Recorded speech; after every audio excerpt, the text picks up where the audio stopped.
use my dice tower for roll dice. I've 3D printed.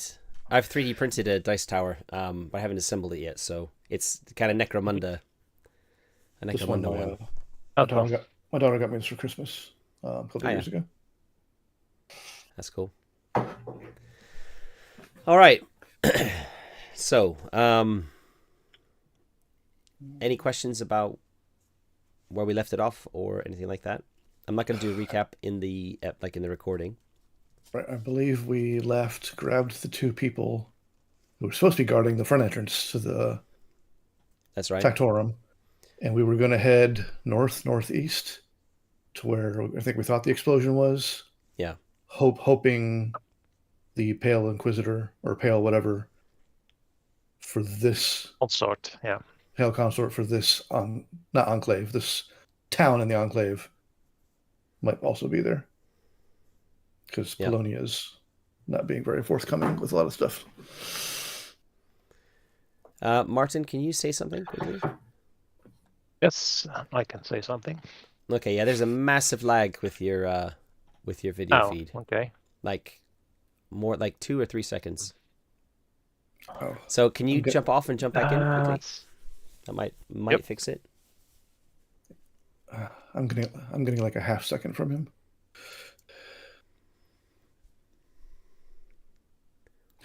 All right, where's my notes? There's my notes. And I'm back.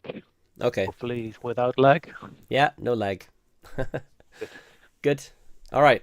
And Mike, can you just say something? So I think I've been watching yours. Yours has been fine. I'm just going to double check it. This is me saying something. Yeah. No lag. Okay. So that was kind of where we had what I had asked you about, what you'd said you were going to do. You're going to stay in Ironmouth. You're going to go investigate the explosion, look for the Pale Consort of this settlement, and see what's going on. Yeah. And all before an Arbitus shows up. Yeah. All right.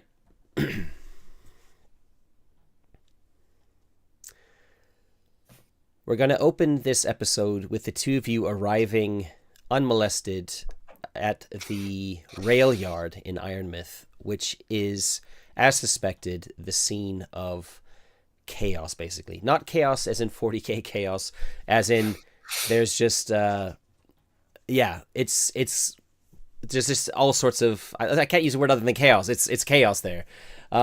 There has clearly been an explosion. There are, as you're kind of coming up towards the gates that I guess you both would have left earlier, right? Because you came in by rail. There is a very, very large Orlok presence. They're armed to the teeth. They're looking jumpy and angry. Some of them are looking a little bit scared. There's just this kind of like desperation in their eyes that you can absolutely straight away see. And you're, of course, bringing, as you said you wanted to do between sessions, you're bringing the two Corpse Guild grinders that were kind of guarding the front of the Factorum in this settlement. You've brought them along with you, which is tapping into your it's not called a talent, feat, I think, or quirk, or whatever it's called, that you get through your patron. And boon. Yeah. What's it called? A boon. Yeah, it's a boon. So that boon, which allows you to call on two gangers effectively for a session. So they're with you. You're using that right now. And that doesn't mean that they are automatically robots who are going to do your every beck and command. It just means they might have their own motivations, but they are there to assist you as long as that remains kind of within a sort of logical basis of what they would potentially be doing. So yeah, and you're of course able to command them because you have this token of office from the guildmaster for the entire Corpse Guild here in the Hive. So you can see beyond the gates where these Orlok are. There are fires being, like, people are racing to put out. There's shouts. There's a lot of shouting and some screaming, and smoke fills the not just the air, but like it's kind of billowing out because you're in an enclosed space. Basically, it is a very big enclosed space here in this enclave, but there's no atmosphere for this to go into. There are some fans, like there is ventilation, and there's an air guild that keeps vents working and things, but it's not been built to remove the quantity of smoke that's currently billowing from here. You also notice as you're walking up that one of the walls, because there's this like wall around the rail yard and there are these gates here, one of the walls is destroyed, like off to your left, like somebody has blown a hole in the wall. And you will, I'm not sure if you remember or not, but there were 2 explosions I said before, both big, and one kind of happening not right after the other, but they basically were 2 explosions. One happened maybe like a couple of minutes after the second one, and the second one was the very, very big one. So you would probably imagine, it's not hard to put the pieces together that the first explosion was to knock the wall out, and then the second explosion looks like was inside the rail yard itself. So you're approaching, and the Orlok are not necessarily going to let you straight in, so we can kind of start there, I guess, at the as you come up to All right. approach the gate. We have the grinders are very obviously corpse grinders, I'm assuming. Yep. Correct. Okay. I'm going to pull out, or as we walk up, the weapons are not in a threatening manner. I'm going to hold out our guild mark and basically, guild business, please let us in. And I'm going to try and use my air of authority to make my impression upon them. Yeah. So challenging presence or rapport test. Rapport is that? Presence is... Oh yeah, we're doing rapport.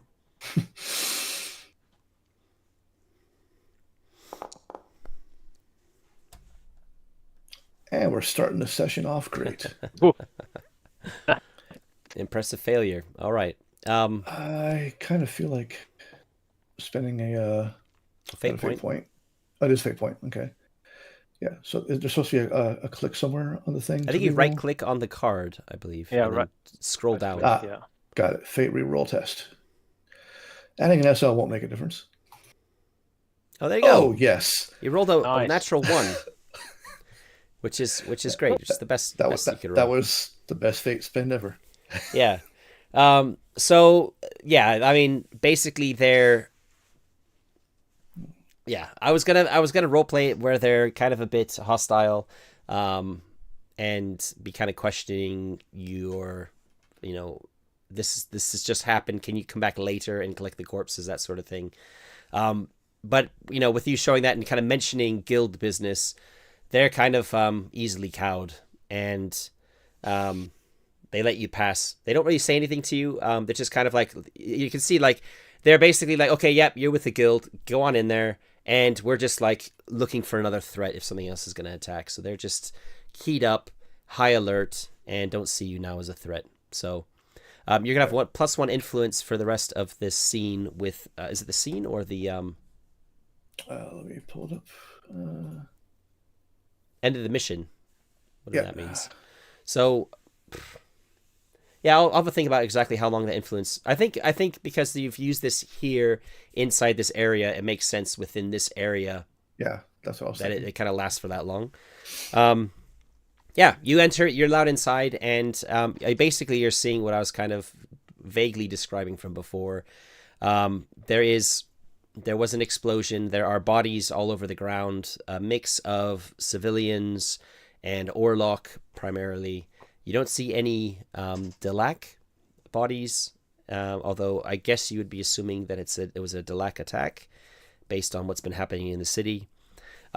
You've also noticed that the trains have been, like, some of the trains have been blown open, and the rails have been destroyed. Part of the rails kind of leaving the rail yard, going into the tunnel that goes into the rest of the hive, and it's kind of like there's a lot of destruction that's happened here, and the first thing that probably hits both of you is that this seems extreme. I know we talked about it. It might have been outside of recording, but we did talk about how the level of violence is a little bit unusual because once the imperial tithe is interrupted, that's when external forces start taking a look. That's why we mentioned the Arbites, actually. So we did talk about it.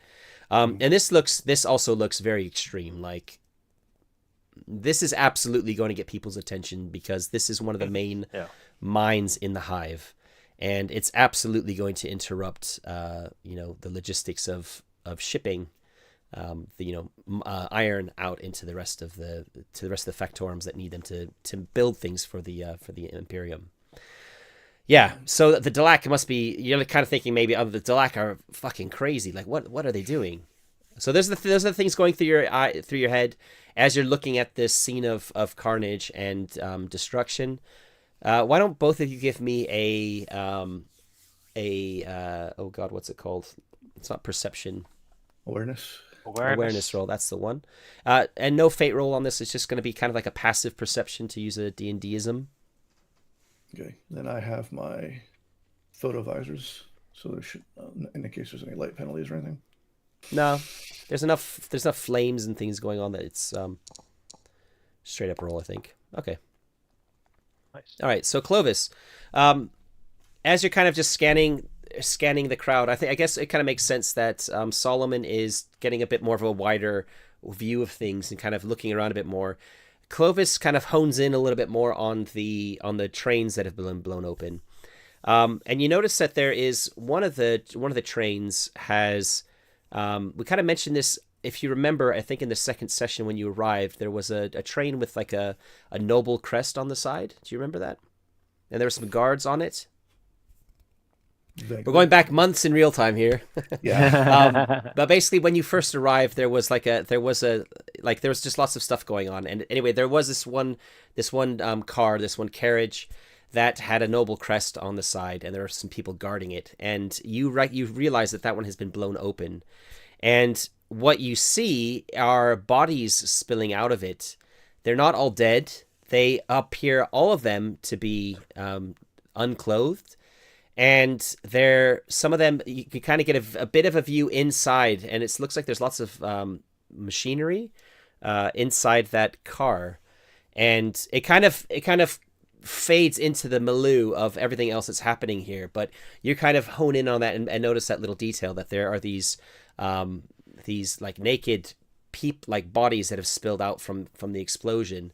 And so you can see some of them still moving, like of course horribly injured. There's a lot of blood and everything, but clearly they were inside this carriage. Are they getting any attention from the Orlocks, or are they just focused on their own people? The Orlocks are currently trying to put out some fires, and that part right there isn't on fire, so it looks like that's their primary focus. There are probably, I guess it makes sense that there are some of them treating to the injured, but they're looking after the injured Orlocks first. Yeah. Okay. Well, I'll alert Solomon to this carriage and these people, and I'm sort of curious also what we can make of the machinery inside. So I'll start walking towards that. Right. Also, with the maybe able to help some people if they're not too horribly injured, and get to speak to them. I have some training in what's the skill called again? Medicae, yeah, something like that. As you start approaching and you're kind of stepping over some of the bodies that are lying around, one of the grinders puts a meaty hand on one of your shoulders, let's say Solomon's shoulder, and kind of says in a deep voice, "You want us to start processing these?" He kind of gestures around at the bodies lying around him. I think let's check. Say not start with. We can commandeer a cart of some kind, or find one to start loading it up. So start with the non-Orlocks. Okay. He nods, and they turn and they go kind of wandering off towards some where there's a couple of civilians that have been placed. Well, one of them goes over there, and the other one goes off, you assume, to look for some sort of a cart or something to load some corpses into. I figure we'll grab them if we actually leave this area, but they can do their job while we're here. Yeah. As I there's no other corpse guilders already Nope, you here. see no other corpse guild like people here at all. Right. So when we came in and I did flash my thing and they let us go by, I also wanted to ask them, like, where's your commander leader? Okay, sure. And you got a +5 on your roll there. Basically, so they would have been impressed enough to tell you. My tone is basically, hey, I need to talk to your boss. I need to talk to your boss. Where can I find him? Sure. And they gesture. You notice maybe there's a big Orlok who looks is probably not like a gang leader, but maybe like a champion, something like that. So a step above this sort of standard ganger fare. And he's kind of helping to like drag pieces of metal off of looking for bodies underneath, that sort of thing. Yeah, and he kind of stands out. There may be more than one of these like champion types, but he's the one that they gestured to. All right, I want to make my way over to him. Well, I guess. Yeah. Damn, I forgot the character's name already. Your character, Solomon. Clovis. Oh, Clovis. Yeah. Clovis is heading for the train. I guess I'm gonna. Or I guess he like gestures and points to the train, like says you're gonna look at it, and I'm gonna go talk to the Orlok champion real quick. Okay, sure. We'll do the champion first. So you make your way over to him, and yeah, he kind of notices you approaching and kind of stops for a second, kind of like rubs his gloves off on his trousers. Open up friendly. How bad is it? Who are you? Nominally with the Corpse Guild, but yeah, A lot of work here for you. No, for them, I motion over to the large guys. I'm sort of on retainer. Okay, what do you want? If you're not collecting bodies. First, I want to give you a heads up. There's a weird breed of mutie running around. We encountered them to the south. They took out a bunch of you. Nothing we can handle. Mates. I think you're probably confusing them with those Delac fuckers. Oh, they look a bit like muties, I gotta admit. Nothing we can't handle. All right, I just roll my eyes at that. They caught us. Nothing we can't handle normally. This is not really normal. I tell you, I didn't think they had the balls to do this. This just seems extreme. What's with that train over there? What train? I point to the train with the naked body spilling out of it, but that had the symbol on it. None of my business. None of your business either, if you know what's good for you. Well, that's owned by one of the noble houses. I wouldn't recommend you go poking your nose in there. Not even the guilders can the gilded can do anything about that. In fact, I don't even know what you're looking at. I don't see anything. I. Just a lot of fires to put out. Yep, a lot of fires. Yeah. Now, do you mind? Can I get back? Just sorry, one last thing. You haven't seen my pale consort running around, have you?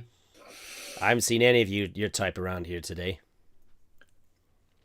That's unusual. We're the first ones to arrive. Yeah. Interesting. Anyway, one of the other Orlok kind of working nearby says, pipes up and says, I saw some of your corpse guilders near the scrap market. On the way over here, when we heard the explosion, we came running over. Is that where we were? Mm-mm. Okay. All right. And then as a final courtesy, I'll say, what was the contact's name we were with last time? Grim Bolter. Yeah. Yeah. I'll just say Grim Bolter and a cadre of your kin are I give them rough directions to the south, in case you want to take care of your own later.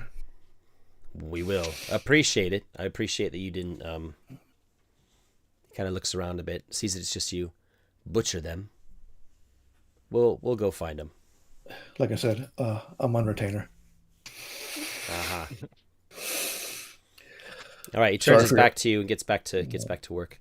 All right. So, sorry for your loss, and I walk away. Yeah.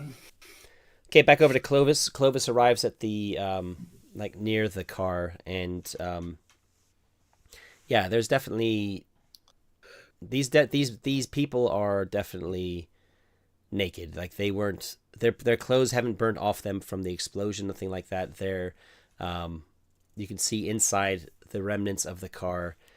And there's a lot of shrapnel from when it kind of blew open as well. So it looks like most people, like most of these people, are dead from the explosion. But as you're kind of poking around, you do notice that like there are some kind of twitching or moving a little bit on the ground, but they are extremely wounded in their kind of last throes of life. Nobody seems to be paying any attention to them, which you'll probably have guessed why, because of what Solomon just heard as a player, but you won't be aware of that right now. And yeah, go on. After I'm done talking to the guy and start walking away, heading towards Clovis, I do mention. This is very noble business, and the Orlocks are deathly afraid of even coming near this car. Okay. So let's keep this in mind. Oh. Yeah. Yeah. Okay. Can I determine if it's if there was they threw in an explosive and it exploded outward, or if they just sort of shot a rocket or something at the car, and also if this is the source of the second explosion? Yeah, I think this carriage has not exploded outwards, so it was not like the source of the explosion. The the explosion that happened looks like it happened kind of close-ish to it, but not like right next to it. Otherwise, the whole thing probably would have been demolished. Okay. In fact, you can see there's like a small crater in the ground where the explosion would have happened. You being from an Astra Militarum background, it could have been fired. I mean, this is a very big explosion, but it's not like a nuke or anything like that, right? It hasn't flattened the entire compound, so it probably was some sort of a rocket, quite a large payload on the end of it, of course. But you imagine, like, kind of looking at where the wall had fallen, that they blew the wall out, and when the smoke had cleared, then they basically shot it. It looks like they tried to get it, like with how it's happened, it looks like they've tried to cause as much disruption as possible in terms of rail lines and cars and things like that. So they've kind of succeeded in that respect, rather than hitting like a barracks or something else. Yeah. It looks like they've gone from maximum disruption to the infrastructure here. And because this carriage was like being used for transportation, then it obviously has been affected. Yeah, so it's more likely to be collateral damage than the actual target. Yeah. So I did say they kind of had blown in, and they were like it's kind of like a charnel house, because as you can imagine, like these bodies were inside. They were protected by a thin layer of some sort of metal from the side of the carriage, and it just kind of like blew it open, and a lot of these bodies kind of fell out. You can tell as you're getting closer from like how things are arranged inside the carriage. It looks like there were lots of like glass or some sort of like plastic like beds, kind of. If you imagine like a cryo tube kind of type of thing from other sci-fi properties, something along those lines. So it looks like there's a lot of like there's a strange smell that's not quite formaldehyde in the air, or the sci-fi equivalent of a preserving agent. and mixed in with the kind of the death and the blood and the, insides of bodies and that sort of thing, and the smoke. And you can see that there's this kind of wet layer over everything inside. And in fact, as you're kind of looking around, you do notice that right at the back right corner of the carriage, there is still one of these beds with a body inside. Why don't you give me another awareness roll, please?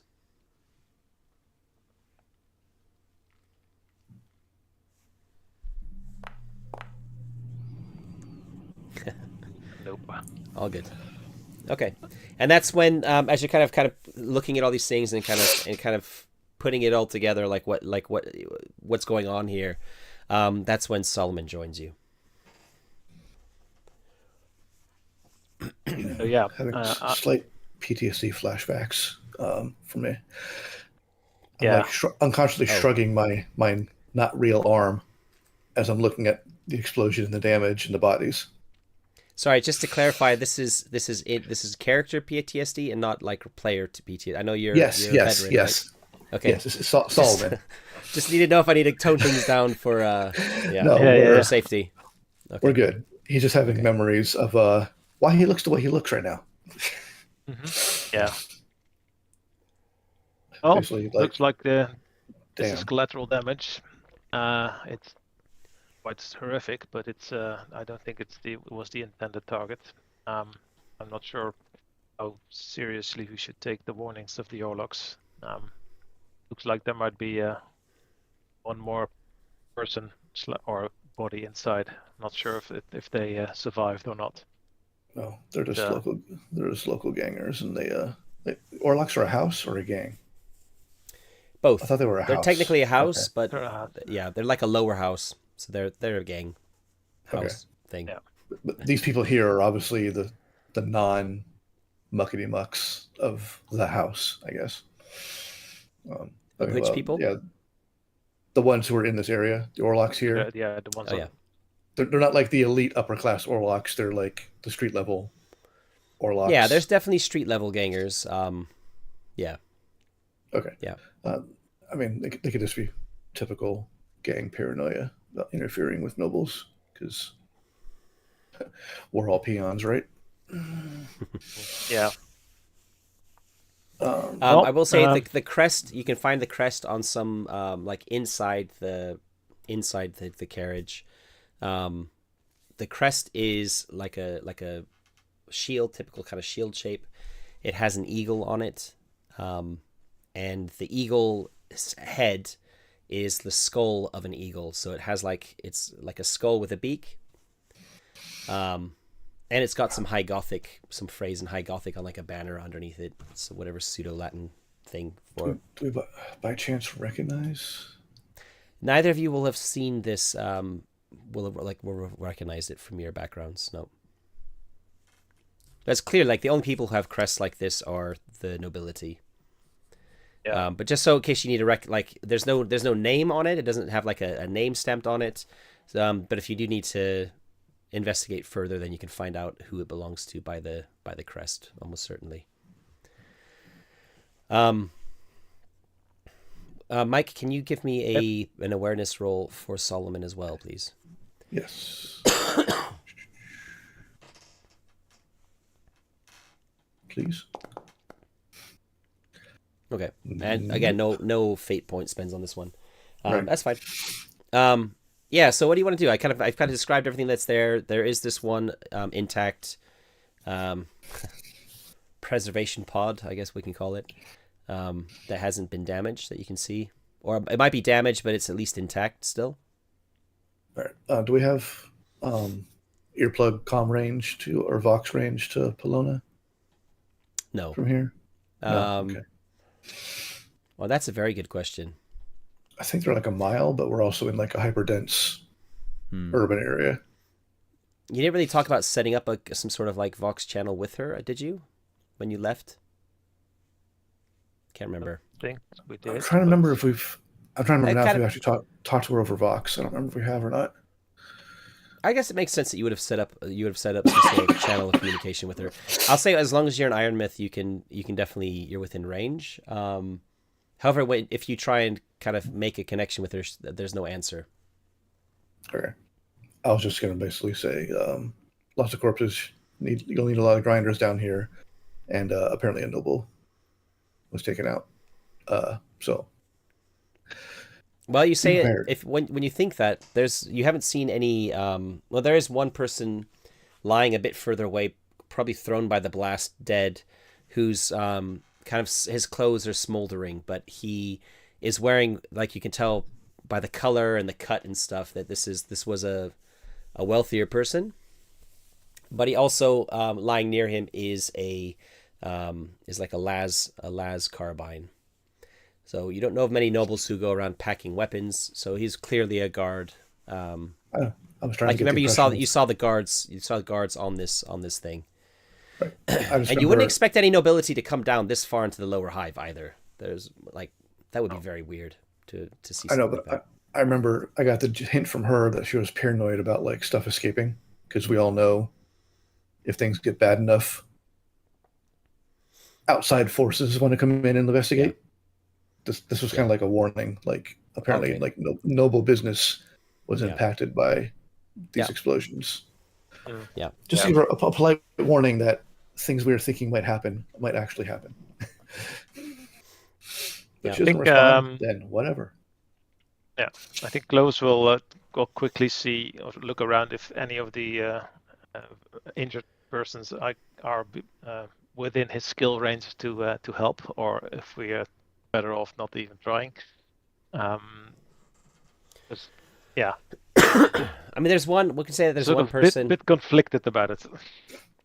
There's one person kind of covered in blood, but you can see that their chest is kind of rising and falling. It appears to be like a young woman, but she's not. She's like unconscious, so you can't tell. Like it looks like. Well, actually, let's say that like one of her limbs has been kind of like blown off potentially. Say, roll die very quickly. A leg. So her right leg is missing, and there's blood also kind of pumping from it. You can see that's been partially cauterized, maybe by the like you would expect, having seen battle wounds before, that with a leg severed, because of the arteries and things, that it wouldn't take long for someone to lose enough blood to die. But this has been partially cauterized, probably by some kind of fire or something, or hot piece of shrapnel. So there is blood kind of coming out, but it's not being pumped out like it would if it was a clean cut sort of thing. I guess I'll try and see if I can do something about helping to stop. I probably need to put a content warning on this episode. It's a little bit gory. Yeah, so go ahead and give me a. I haven't really looked at the rules for Medicae, like the severity of the wounds or whatever. I think we'll just do a straight up Medicae roll. If you get any sort of bonus from your equipment, because you have some sort of a thing, don't you? For I have an Auspex, but I'm not sure if that helps in this. No, not the Auspex won't help. I think so. Oh, I thought you had some sort of a like med pack type of thing. No, okay. I don't think so. Then you're just basically going to be giving her just kind of see what you can do. Basic, yeah. Yeah. So go ahead and just give me a straight up roll, yeah. All right. Yeah, and I mean, you could fate point that, but otherwise it's only a single roll for. Yeah. I'm not gonna. The chances are very slim. You kind of realize without the right kind of equipment, there's nothing you can really do to help her. Yeah. So you just gotta leave her to her last minutes. You kind of think like she's only got a few minutes before she's gonna die, and better not to wake her. She doesn't seem to be in pain or anything. She's completely out. Yeah. What's Solomon doing while Clovis is kind of seeing if he can save the young woman? If he was going to like successfully tourniquet the leg, I was going to make a gallows humor comment about her getting the equivalent of what I have for an arm, but I won't in this case. I do pass along. Say I got word of corpse guilders near the scrap market. we may find the consort there. Yeah, I'm definitely go there next. Was that anywhere near the initial fighting earlier, or? Didn't sound like it. It didn't You sound like don't they were know. talking about us. You don't know where the scrap market is, so Okay. yeah, I you're gonna have bet, I to bet our ask someone. grinder. I bet our grinders. I do. mean, I was gonna say the grinders who are with you aren't with you right now, but the grinders who are kind of tagging along, they should kind of know where everything is in this place. Yeah. Do we want to hang out for some amount of time in case the Pale Consort comes here? I don't know. 'Cause Yeah, I'm you'd sort of. expect they would. Yeah, I'm sort of still a bit curious about the maybe having a quick look inside the carriage. Yeah. Sure. All right. Even though I'm we've just been gonna- warned off. And also it might be good to check if we can, once the corpse grinders have gathered some of the Orlok bodies, if we can find this some with the discolorations we saw earlier, which Bologna was also worried about. That is a good question. So I will walk Yeah. around just obstinately overseeing the grinders, but I am going to like walk by and like try and surreptitiously look at the various Orlok bodies Okay. to see if any have the same indications while the grinders are gathering the civilians or other people. Yeah. Okay, we'll start with Clovis. Clovis kind of gets into, you're getting into the carriage, you said, right? And having a closer look. Yep. So, yeah, it looks like there was a very narrow walkway between two stacked panels of these pods on either side. There are the remains of control panels. It looks like small control panels for each of the pods, potentially. Some of them are still kind of dangling by wires.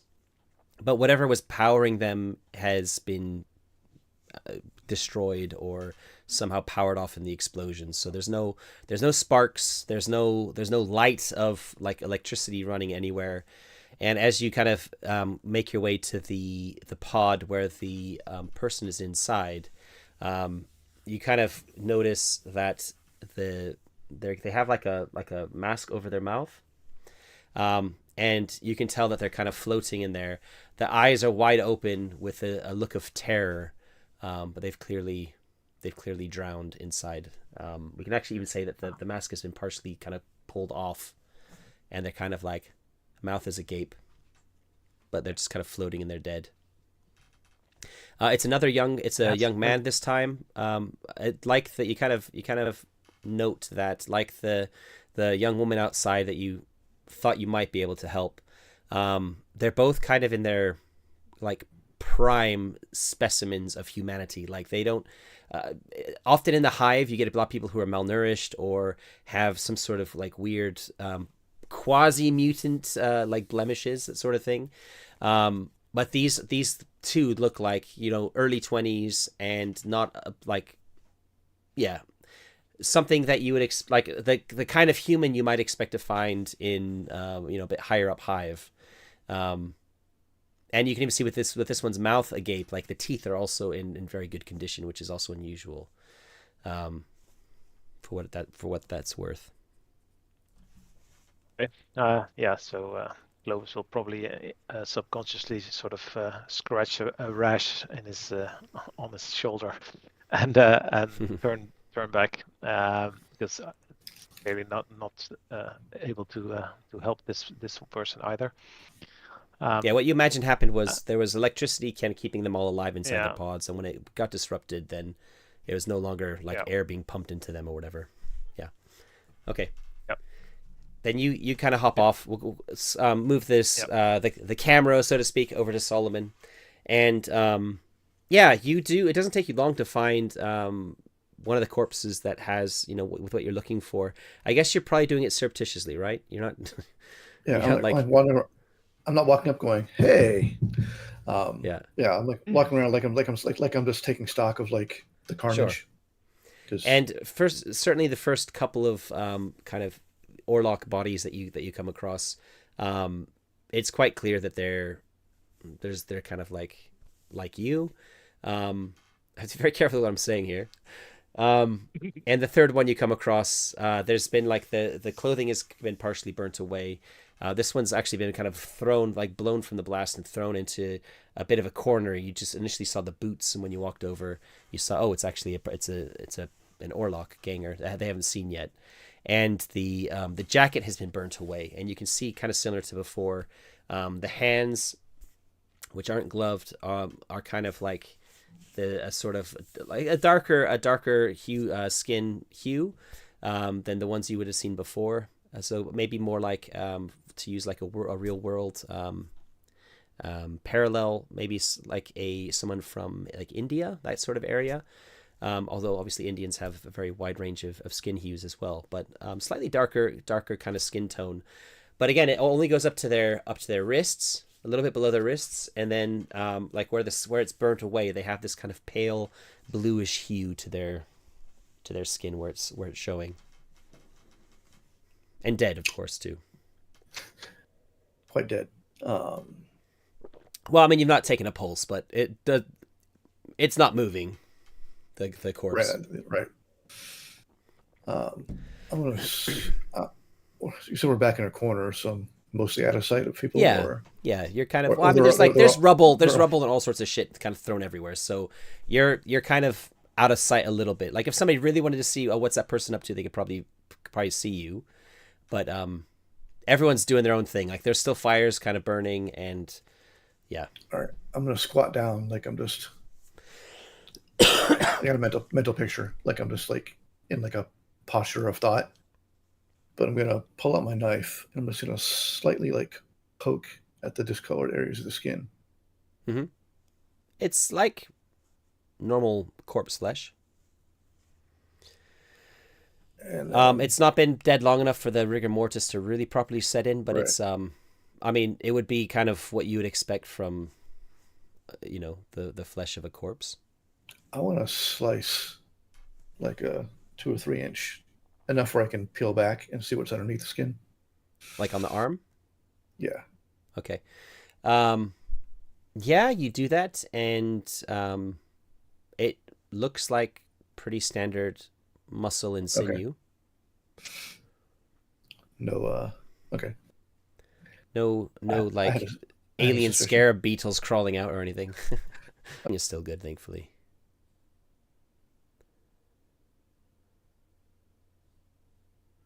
Come on, you can do it. You can do it. I think I can. Okay, we're back. All right. So I don't know where it kind of cut off.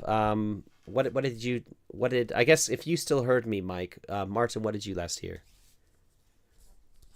Well, I could hear Mike the whole time, so he was talking about informing me about the painted Orlocks he found.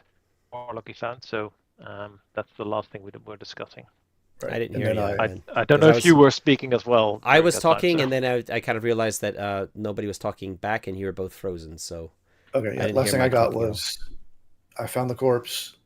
You said.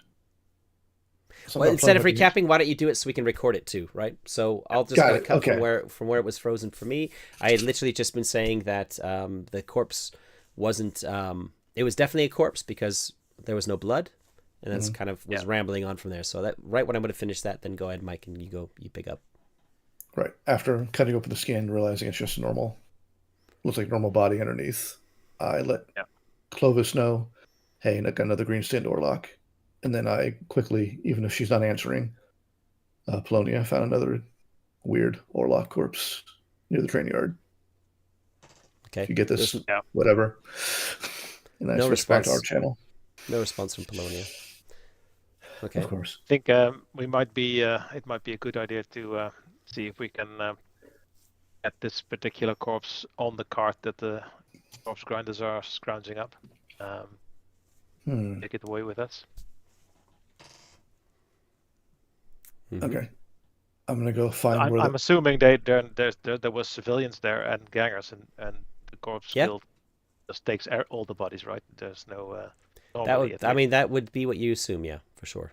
Yeah, I did tell him to not grab Orlocks though.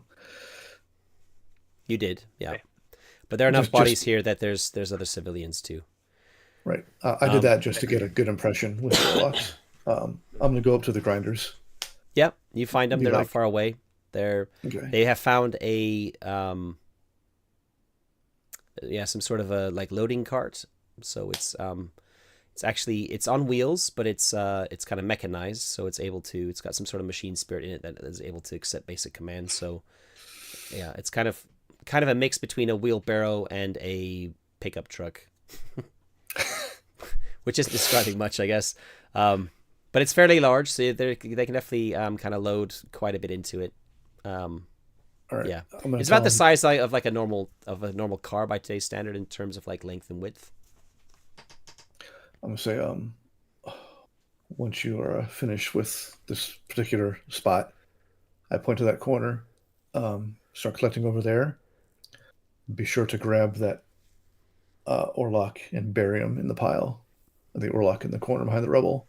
One of them bury him in says, we don't collect Orlocks. at all. Why not? We've got orders, no Orlocks. From He shrugs. From the overseer. When Oh, was yes. this order issued? Long live the overseer. It's been like this for as long as I can remember. Nah, that's sorry. What? Let me edit that. Oh, it's been like that for a couple of years now. Okay. Okay, so what happens to the Orlok bodies? He shrugs. We don't collect them. We get Orlocks delivered to us from the Orlocks, and they get processed. But we are Okay. not allowed to collect the bodies ourselves. All right. I pull out my badge. The Pale Consorts would be interested in that particular Orlock. So bury You can him. see the wheels in his head slowly turning, and then he shrugs, says, "You ordering me to take that one?" Yes, discreetly. Bury it in the Alright. bury it in the bottom of the cart. All right. And And then once you finish that area, immediately take the cart back to the Factorum and inform Consort Polonia of this particular body. he nods. And the other one says, "You want me to stay with you when he takes it back?" Are you guys are grinders generally safe traveling solo? No one messes with us. Okay, then yes. Help him load and then stay with us when he leaves. All right, they kind of have a quiet word together. Keep loading. When they're loading corpses, you can tell like their kind of methodology is to kind of strip the corpses back. So they're kind of looking at the quality of the raw material, and then if needed, they're kind of doing. They've got these like axes that are kind of like big cleavers on the end. So these massive axes, and they're basically kind of like not quartering, but they're like chopping bits off when needed, very dispassionately. Obviously they know what they're doing. They've done this a lot before, and then they're kind of just throwing pieces of bodies into their cart. Hey, I am always impressed with blue collar tradesmen who are excellent at their job. Yeah. There's a kind of beauty in it. Yeah, I mean, you both can maybe like watch them like almost in shock for a few minutes, like Yeah. bloody hell, like yeah. Okay, then you get so, but let's kind of move it forward a little bit. That happens. Nothing stops them, or no one stops them from collecting that Orlock that you mentioned because it's kind of out of sight. And by the time it's in the cart and they're ready to leave, you've been here for probably about a half an hour, I would suggest at least, maybe longer. and no one else from the Corpse Guild has arrived. No Pale Consort, no more guild. Sorry, not guild. What are they called? The Corpse Grinders. No Overseer. Nothing. No one. So you're literally the only people from the Corpse Guild who are here at the moment. God, this seems very not normal. And yeah, they you kind of hear the two Corpse Grinders talking to each other. You realize they're you hear their names. One is called Fang and one is called Crunch. And at some point they're ready to go. They've got this like makeshift corpse cart full, and Crunch is going to be taking it back to the Factorum, and Fang is going to be your guide to show you where the scrap market is, which he says it's on the south side of the settlement. Jeez. Here, the southeast side. So, and I assume his armament is giant grinder axes or cleavers. He's got a knife and he's got a big axe.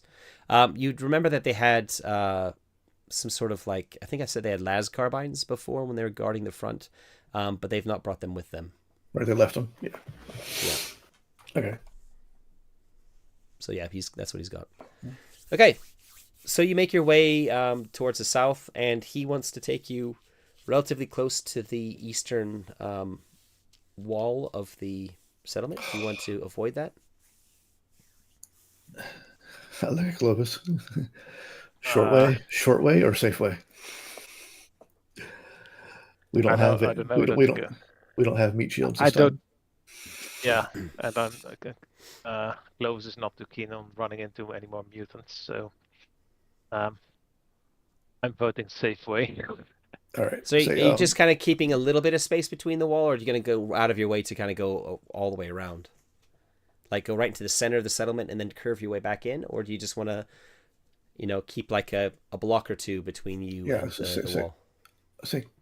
We'll tell them, let's stay a few blocks from the east wall. Yeah. We saw some packs of beauties we don't want to encounter with just three of us. Okay.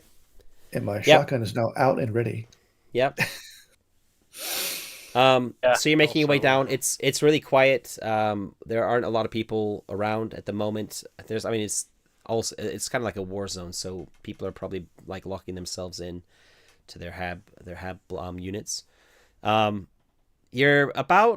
You're a little bit beyond probably where you had the last encounter last time. So you're kind of 2/3 of the way through the settlement. When you do you're kind of peeking and taking it careful, peeking down side like roads down to the left, especially, which is as you're heading south. Left is towards the east, towards that tunnel wall. And it probably makes sense for Clovis to be taking point because you're a bit better as a sharpshooter if needed. And I'm assuming we're definitely using all our military training. Oh yeah, we're not lollygagging down the middle of the thing. Yeah. We're like. And Fang is just basically kind of telling you which direction to go. He's not like in the front or anything like that. But basically about 2/3 of the way along, Clovis, you kind of peek around the side and you notice that there is one mutant with this kind of like fungus, these fungal growths on it, down at the far end of the road, about like a block away maybe. So something like, I don't know, 100 meters maybe, something like that. And it's not kind of looking at you. It's kind of like it's hugging one side of the hab as if it's trying to keep into the shadows, but it's kind of, there isn't like, yeah, it's kind of equally lit very faintly all around it. And it's kind of like creeping along, like just kind of like looking like this, moving very slowly. Is it coming towards us or moving away from us? Let me roll die. Coming towards you. But again, about 100 meters away.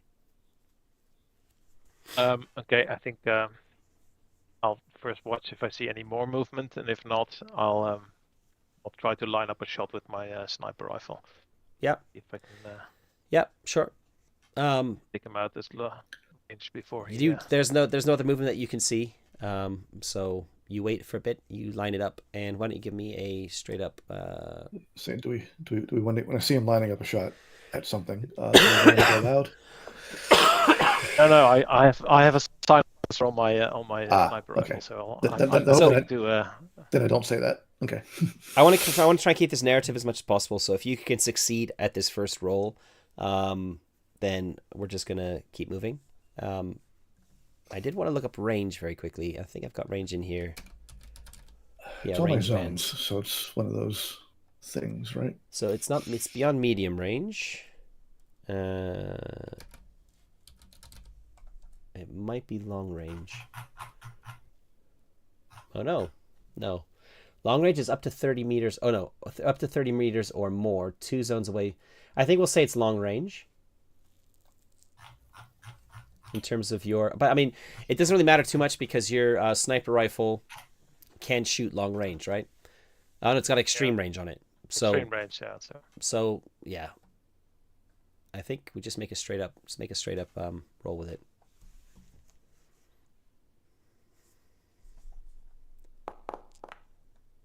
Oh, it was almost gonna land on a 0. I'm gonna fate point that. Okay. Fate reroll. There we go. Look at that. On the money. Well. Yeah. So I wouldn't say your shot rings out because you have a silencer affixed to the end of your sniper rifle. This is a slug weapon, so it's basically like a modern day bullet. Yeah. And it kind of makes a whoomph and then shoots out, and you hit the mutant and it falls down. Do you want to go take a sample of it? Really? I just want to make sure I'll stay crouched down a bit longer to see if anything reacts to this. And Nothing if not, does? If not, I'll motion the others over to so we can continue our back towards the market. Okay. You don't come across any other mutants as you're kind of moving towards the market, and after a little while, you can basically see up ahead some figures in the road, and you recognize the new overseer, who is what's his name? Right here. Hold on. Ortal. Overseer Ortal. Yeah. Gorda Ortal. And he is talking to. It looks like they're kind of crouched behind some sort of cover, with the road kind of stretching ahead of them. You can see like there is a market around. Like you can see the tops of it's been kind of like mostly have units that I've described before. Like most of them made out of containers. And up ahead you can kind of see are they called awnings, where you got these like cloth things kind of hanging down and things hanging from that sort of thing. And they're not in the scrap market itself. They're on your side of the scrap market, crouched behind some sort of cover, and they're kind of talking amongst themselves. And every now and again, one of them kind of peeks up and kind of has a quick peek and then pops his head back down.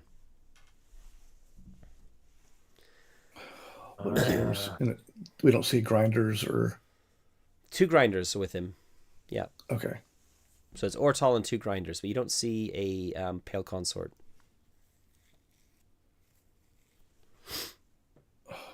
As you're approaching, you're noticed by them, and there's some furious discussion happening amongst them, and then Ortal kind of gestures for you to come over, kind of frantically almost. Right. So he kind of also does like a symbol like stay down as he's doing it. Right. Obviously he recognizes a grinder. He recognizes me because I was there at his promotion ceremony. Yeah. But he has not seen Clovis before. He's not seen Clovis before, but doesn't seem to bother him. Okay. I guess we crouch down and warily approach their position. So we'll let Solomon take point here because Solomon has seen him before. Fang doesn't really go in front or anything. He just kind of crouches a bit and kind of walks behind Solomon. So it's Solomon, Fang, and Clovis. You get to the 3 of them, and and he basically says, "Ah, thank goodness you're here. Our pale consort is in the scrap market. She's gone crazy. She's killed one of my grinder. She's killed one of my grinders, and I don't usually want to say this, but I think she might be a cultist." Why do you say that? Well, we were looking into the when I was newly appointed, I was looking into the missing corpses, missing staff, etc. And well, I've also been working here for a while, and my previous overseer was aware of some discrepancies, but hadn't done anything with it, as she may have been in cahoots as well. And well, we all know what happened at that other hive. Everyone's a little bit twitchy about the cult, you know. He kind of looks at the two grinders on either side of him a bit nervously, and kind of flicks his eyes to Feng as well. Well, our pale consort, when she found out about it, when I spoke to her about it, she said it was a serious accusation, and she had to be somewhere, and then she left, and well, I thought it was a bit odd, so I followed her. I grabbed 2 of my grinders and followed her here. We were watching for a while. All right, I'll do a sus check on his story. Yeah. Seem all plausible. Intuition, I believe. I have intuition. Right. I have intuition, people. Yeah. I believe that's why. That's why I took the specialty, or why I took that advancement. Do you have any talents that help with that as well, or no? I don't think so. No, I don't think so either. No. Okay. I'm very tenacious. So target of 55. Yep. All right. Ooh. I'm fading that. Okay. Oh, if I add SL, I get a 0. Or I can try for better. If you have what, sorry? Oh! I should have taken the +1. Oh well. Because you can re-roll, or you can take +1 SL. He's nervous. Yeah. He's not really looks like the kind of person, as I kind of mentioned him before, that's typically out in the field. He's a kind of desk jockey, and he looks nervous. He looks very nervous. You have no idea whether he's telling the truth or not. You can't really. All you can tell is that he's nervous about probably the situation or whatever. Yeah. All right. I look over. So where's the consort now? Well, she's in the scrap market. She's holed herself up in one of the market stalls. She hasn't left. I don't know why she hasn't left. He holds up a stub pistol. I have been taking shots at her, but I'm out of ammunition. So maybe she thinks that she thinks that I'm gonna hit her or something, or who knows the way she's thinking? Who knows what cultists think? What is she shooting with?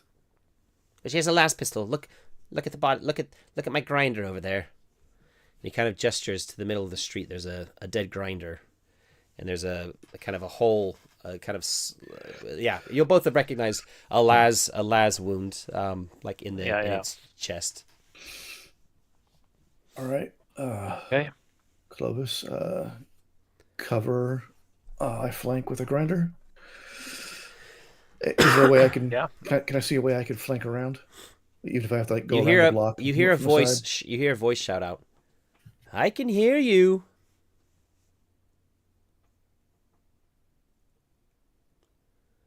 Are you those 2 investigators?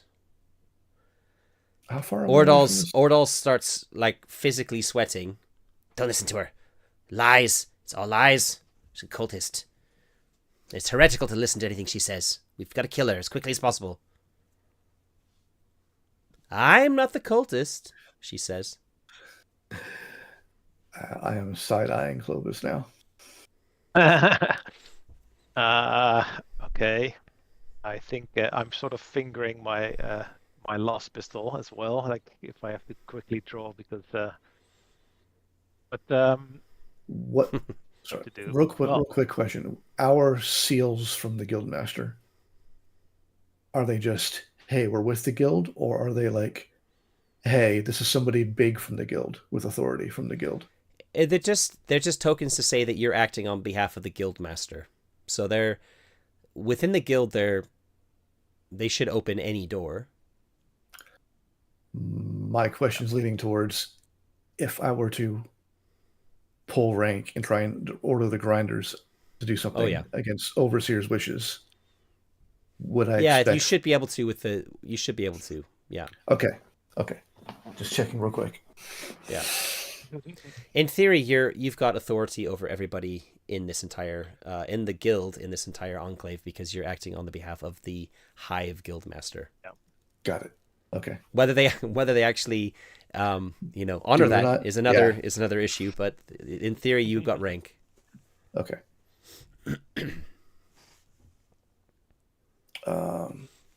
Damn, this is where I wish we had multiple different languages so I can. Okay. I'm gonna motion to Clovis. I'm like, okay, so Ordal is watching you very closely right now. Yeah. Too, just let you know. Yeah, I'm going to basically say, okay, you're covering me. I'm gonna take a grinder and go around the side and try and flank. And as I look at him, I'm winking while I do that. Yeah. Okay. Don't say what that means. It's just that's what he's seeing as a player, as a character. Yeah. All right. What's Clovis? Ordal hears that, and you can see him like he's nodding. Yes, flank. That's what it's called. Yeah. Good idea. Okay, and then once I'm out of earshot of Ortal, when I'm going around with the grinder, or I look at Fang, right? Yeah, I say Fang, you're with me. Yeah, I'll take up a position where I can sort of see into the market, but also not where I won't be able to see at least partially what Ortal is doing. So he's in my sort of peripheral vision at least, not turn my back on him completely. But also, Are you taking one as well? Is Clovis taking one of the grinders with you, or no? No. I'm just staying put, but having a position. I think they're all staying.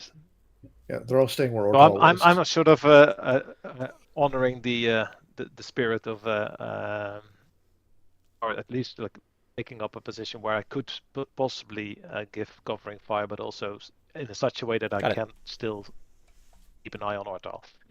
Okay. All right. I got it. Okay. And you got your sniper rifle out, I'm assuming, too, right? Not your last pistol. Yep. Okay. No sniper rifle, covering fire. And when you say flanking, it's just a road in front of you. You're on the left hand, like the way while you were walking to the south, they were on the left hand side of the road, so you've kind of joined them on the left hand side of the road. You don't know exactly which stall she's in. She could be in any of them up ahead. It's a kind of a big like, think of like a bazaar. Like if you've been to the Middle East or Asia and you've seen any kind of bazaars, it's a little bit like that. So you could kind of take either side. When you say flanking, it's kind of there's just a corridor to go down. Right. Was there like a side street we came on before?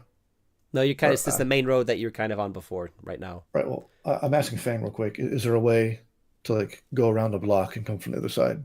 Oh yeah. Okay. Sure. Okay. Basically, I want to be out of sight and earshot of Ortal. Gotcha. Okay. So yeah, you do that. So you kind of go back to the last road you would have just passed, the last kind of crossing.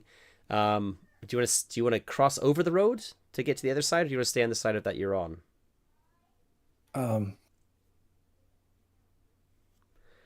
Doesn't really matter, I guess. If you stay on the side that you're on, there's a chance you might bump into some mutants because you're getting closer to the wall. Oh, I'm not going closer to the wall. I'm still cognizant of that threat. Because you'd be going like a block in on like a block on either side. Okay, so you're gonna Right. kind of nip across the other side. You do that. Let's kind of move this quickly. You don't get shot at when you kind of cross the road. Okay. And now that I'm out And of you go down earshot, you go down a side road. You kind of moving quickly. You go a couple of blocks down, and come back around. So you've come round from the back. okay. And now when I'm out of earshot, over Vox, or when we get to where like we're going to stage, Mm-hmm. I'm going to say Fang, basically motion him to be a little bit ahead. Hey, keep things safe. I'm going to coordinate with my teammate. I'm going to go over Vox and be like, not sure what side to trust. You take out Ortal, I take out. Take out. You deal with Ortal, I deal with the consort, and we sort it out afterward. Sound good? Yep. I'll just quickly say affirmative. And, Okay. Ortal, when you say affirmative, Ortal says, "What's happening? What's happening?" he's in position, and I'll probably.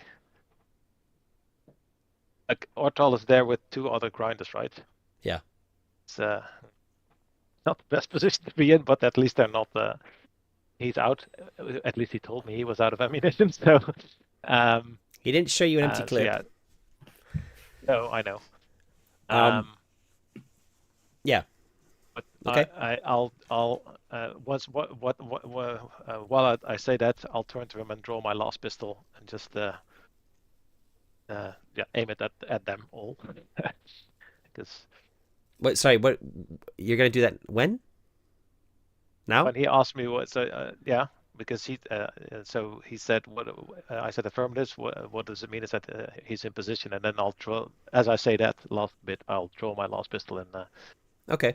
And say to him, and we'll just wait here calmly while he speaks to the consort, and we can figure out what's really happening. Okay. Here. All right. We're gonna stay with you for a second because this is interesting. Ortal's like, he's got his pistol held in his hand. It's not pointing at you. It's kind of pointing at the ground, and he's like, "What are you doing? I told you she's a cultist." Sure, and she says she's not. Don't you need to cover your friend? Yeah, he's more than capable of handling a situation. One of the grinders takes a slight, like shuffles just ever so slightly to his left, to your right. And when he moves, the other one moves the opposite direction, ever so slightly. But you're kind of like pointing your guns, your last pistol at them. Yeah, I just. And I'm imagining there's like maybe you've kind of backed up, so there's like 3 or 4 meters between. Yeah, something like that. Yeah, I'm trying. Yeah, I'll say. Hold on. Upright. Well, yeah. Step back, please. I can keep you all in my sights. This shouldn't take too long. And don't remember we're here on behalf of the Guildmaster. So that's you'll have to answer for anything that happens here, whatever happens here. Yeah. Let's all be calm. Yeah. Ortal's just kind of standing there, and then he says, "Go!" And at the same time, the 2 of them lurch at you, bringing their axes up. And Ortal also brings his pistol up. Okay. Well, I already had my pistol drawn, but yeah. So I'll let you take a free. Let you take a free shot at one of them. And if you can see on the last pistol background, again. I've kind of put some guys there. Mm.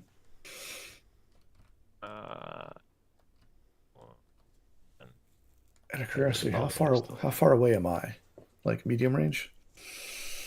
No, you're 2 blocks away, I said, so you're gonna be probably pushing extreme range.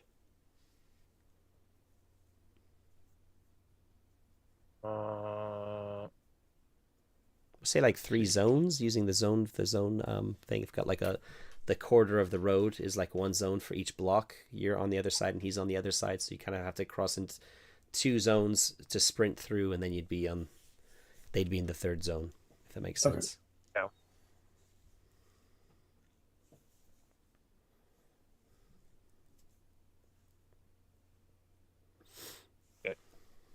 Yeah. Okay. Yeah, I'm gonna shoot one of the. Oh, let me see. Well, I'm gonna give you about the gun. So I'll just shoot the corpse grinder. That looks the meanest. Fine, the one on the left maybe. Yeah. So Yep. this one over here. So if you hover your mouse over it, hit the T button to target it. Let's see if we can do this. I don't think it actually works that well, but we'll try it anyway. Let me just quickly set the thingy here. So you're in there, you're in there, you're in there, and you're in there. Solomon, are you going to be joining as well? Yeah, as soon as I hear shooting, I'm going to be charging back to his. I have a plan for once the shooting starts. For what Okay, I'm going all right. to take action So on. I'm gonna put Fang with you over there as well. So I'll add both of you to this too, and I'll actually put in the Pale Consort because she's somewhere in the scene. So there's gonna be a lot of people in this scene. We're gonna try and keep this running as quickly as we can. So what are the dice for everybody? The consort's still an 8 again, and 6s for the grinders, or that's only if they're fighting NPC versus NPC. that's right. So just make sure you got everyone. We've got Okay. 3 of those guys, the Overseer and the 2 of you. Okay, click begin combat. I think I click on all of these because it rolls your initiative then. All right, so we're starting with Solomon and I think Clovis should get the first shot. I think for like yeah. Sorry, round. this is gonna be after that. You get a free action because you got your weapon drawn. So you roll your attack, which I think you've done already, right? No, not yet. No. So go ahead and make your attack roll. Target the one on the left. Yeah. Ouch. Ouch. That's gonna be a fated as well. It's not. Yeah. Oh, fate left. What? Die. Oh, it would have reset this new Yeah, session. exactly. So it's on 2 of 3, and then try that again. Hopefully it will work now. Oh, there we go. Nice. Nice. So that's, I don't know, 11 damage maybe. That's the damage for a. Yeah. So I think I need to click on him. 10 damage. And we click defending against. Do I roll anything for defending against? If they're taking a reaction to dodge, you would. They're not. I don't think. They're just rushing you. So I'm gonna hit the X. And they've got 3 armor. How much damage did you do in total? 10. 10. So they're gonna take 7 wounds. Okay. All right. Then we're moving into. So you hear this last shot ring out, and then it's Solomon's turn. I scream out. Oh That's shit! the start of round 1, basically. Yeah. Yep. All right. Fang on my back, and I shoot. All right, I say Fang, the overseer's the cultist, on my back, and I'm going to use, and then I'm going to shout, consort, not going after you, and I'm going to sprint down the road and do a run action to move up 2 zones. All right. Yep, you got your shotgun out, right? Oh yes. Yep, that's fine. So the run action, yeah, you move 2 zones. So you basically sprint down the I mean, it kind of seems a little bit unusual, but as far as you're moving, we're keeping this narrative. You're 2 zones away, well 3 technically, but you're basically getting closer enough so that there's like 1 zone between you and them. So we're gonna put you kind of behind them on this little map thing. I know it's kind of that works.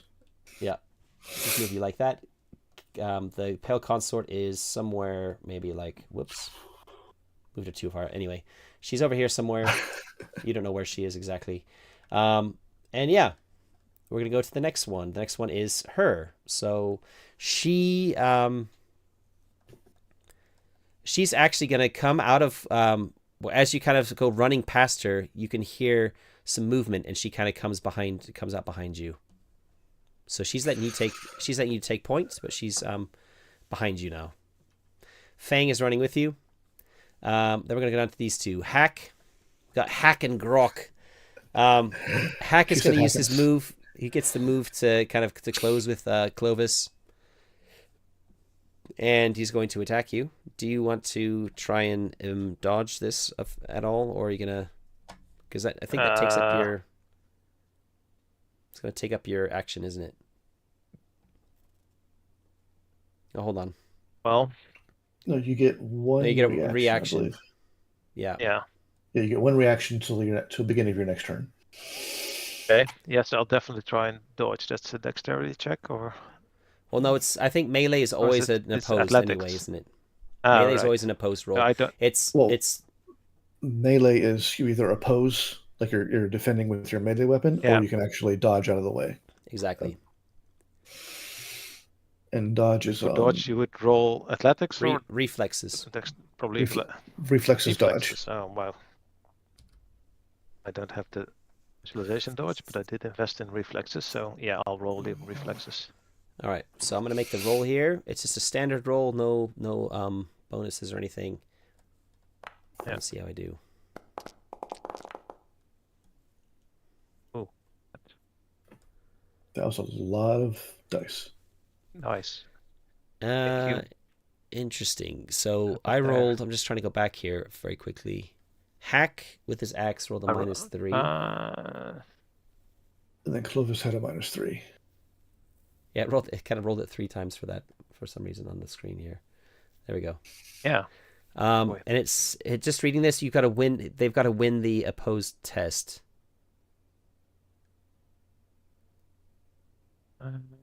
Yeah, so you should compare. -3. Yeah, if it's the same, if it's... Yeah, so... this is when it gets a little bit like, what does it mean to win exactly? Because I think, do you have to get higher than equal to, or so 0 is marginal. All right, we're gonna say you need at least 1 SL, right, to win. I mean, it's opposed tests. I think you need defender wins ties. I think in most systems. The highest SL wins. Blah blah blah blah. If you. It doesn't actually say in there what happens on a tie. The character with the highest SL wins. Oh, if both parties get the same SL, the character with the highest skill wins. The higher skill wins. Yeah, so he still wins because he has a 50 and I had a 42. So. Right. Okay, but so you're gonna take 5 damage. 5 wounds. Remember your armor comes into account as well. Don't remember. Where'd they hit? I had a body. That's probably good because I have master-crafted mesh armor, so it should probably take a lot of the damage out of it. I have armor 6, so he doesn't do any damage at all. Oh my god. Hooray for master-crafted body armor. Yeah, it's a good thing that's what you spent your thing on. It's definitely coming in handy here. Okay. We're going to move on then. So in the combat section, we go next to Grok. The other one, he's going to do exactly the same. Still an opposed roll. So I'm going to roll Axe. And I think what you do is you roll, you right click on it, what I've just rolled. Or I can't remember exactly how it works for you. Or you open your character sheet, and I think underneath if you open up your character sheet, I think you can click on his and go to main. I think it shows it there in the main tab. Like you can click something there, and that's how it's addressed. Against, yeah. Yeah. If I click that, no, nothing happens. But I think you just have to click a skill. I think you just roll your skill. Yeah, but from the combat tab, I can't click. I can't click the reflexes skill for some reason. But I just go to skills then. Just go to skills and click on it. Also, reflexes. Oh. Yeah, so it's you're taking. It says there's 6 damage. It's calculated it for you.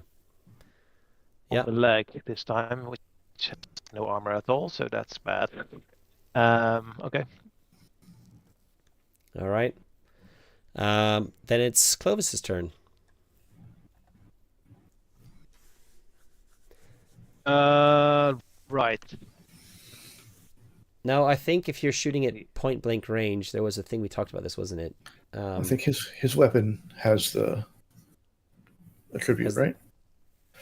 Yeah, it has close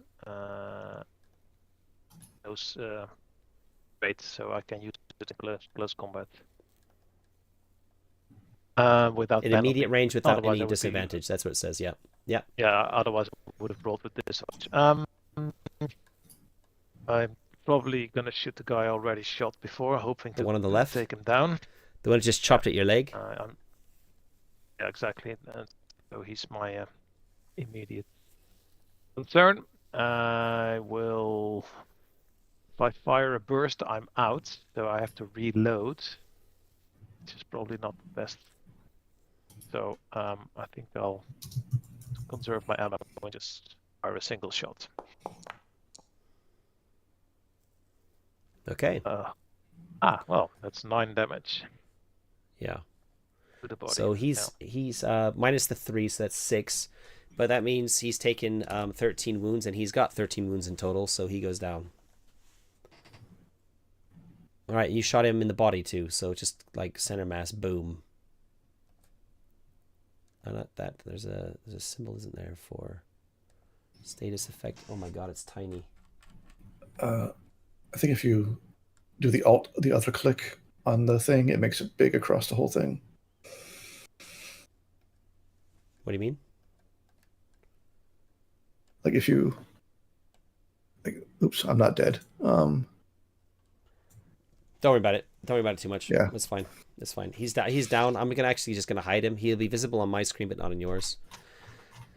Okay, and then last but not least, we have Ortal, the overseer. He raises his pistol and fires at you. And surprisingly, or maybe not surprisingly, he was not out of bullets. He's not out of ammo. So it's a stub pistol. It's based as straight up roll. It's got the burst, the close. He's not going to do a burst though. It doesn't maybe look like he's used this before. And in fact, he fails. You can see that he's holding his wrist in his hand, and he's still shaking a bit, right? So he takes a shot and he misses. And he's still just standing there. He's not doing anything else. He's kind of looks a little bit terrified. Especially after you just like shot one of his bodyguards and just went down.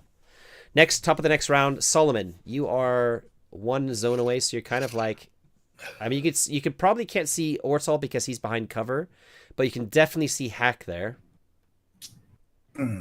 Whoops, they're with you like this, I guess. So yeah. So that's where. All right, tactical assessment. If I moved closer, do I think I would have visibility on Ortal? Like if I moved, if he hasn't moved from where he was, then you would be able to, get visibility on him. All right, I'm going to move into the zone, so I'm close range from everybody with my move. Just put you there. Yep. Oh, okay. So do I see Ortal? This is very, very abstract. But yeah. Yeah, I understand. All right, so there's Ortal, and there's Hack. So my problem here is I have a shotgun. If I hit Hack, I'm also going to hit Clovis. Yeah. Because I have spread. Yeah. So I'm going to hopefully non-lethally attack Ortal with a combat shotgun. Yeah. Aim for the legs. Good luck with that. Yeah, aim for the legs, exactly. You're close enough. You can kind of. Well, I mean, it's going to come down to the roll, I guess. Yeah. Actually, aim shot. How do aim shots actually work? Yeah, there's a way to do it.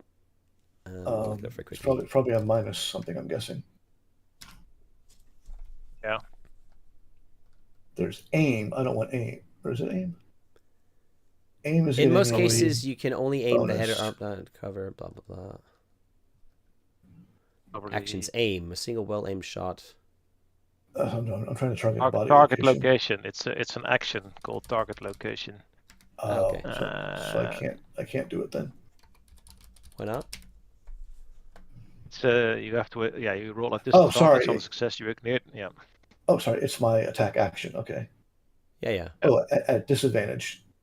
Oh, Yeah, on then you success, can ignore choose the what to unit hit. die to determine hit location, do damage. Wait, hold on. Oh, got it. Okay. So it's just harder to aim from, which is why you would be rolling with disadvantage. Sorry, look at my. Oh shoot, this is ranged, isn't it? Yeah, I am not rolling disadvantage on this. All right, he's taking a shotgun blast. All right. Nice. Very nice. Okay, and it's a leg anyway. Yeah. So that should. I'm just gonna. I think role play wise, he's not a combat person at all. He doesn't know what's happening.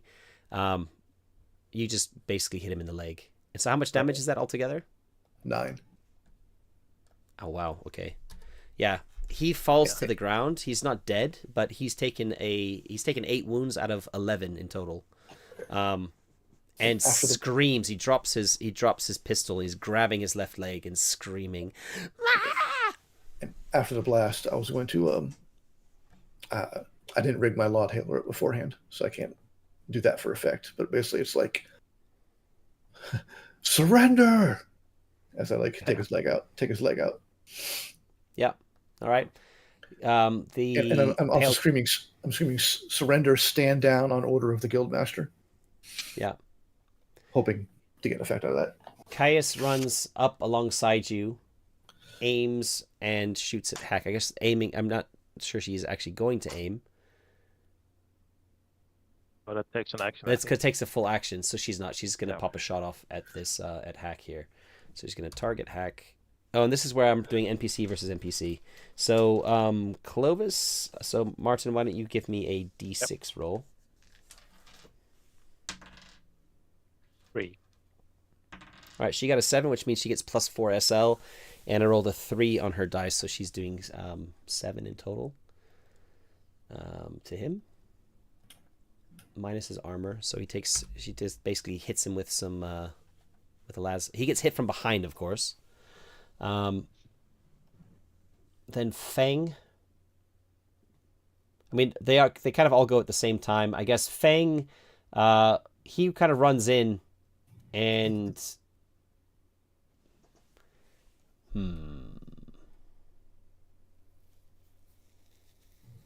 he runs up to Ortal, I think, with his axe. No, Solomon, you just shot him with your shotgun and said surrender? Yes. To Ortal. He's going to run up to his comrade, the other one, and he's going to try and plant his axe in his back. So, wow. Okay. Mike, why don't you roll a d6 for him? 6. Okay. He kind of, I guess we'll use this as his reaction, that he sees him coming, and attacks Fang, and Fang gets 7 damage, minus his wounds, he takes 4. And then we're gonna move on to Hack. They're just gonna be hacking at each other now. So roll another one for me, Mike. 4. And this time, Hack takes some damage. 5 minus 3 takes 2. Okay. Then we're over to Clovis. Hack's got his back to you now. Yeah, I know, but as his friend is like basically chopping each other with axes. Such pointless killing. Well, he's definitely not. If he was gonna give up, he would have already probably surrendered. Which one, Hack? Gonna shoot yeah. I can try and say, just drop your weapon and surrender. And if he doesn't, I'll shoot him. That's probably... he doesn't drop his weapon. In that case... was it... Oh. trying to target him, but for some reason not working. Oh, I'll do it without targeting.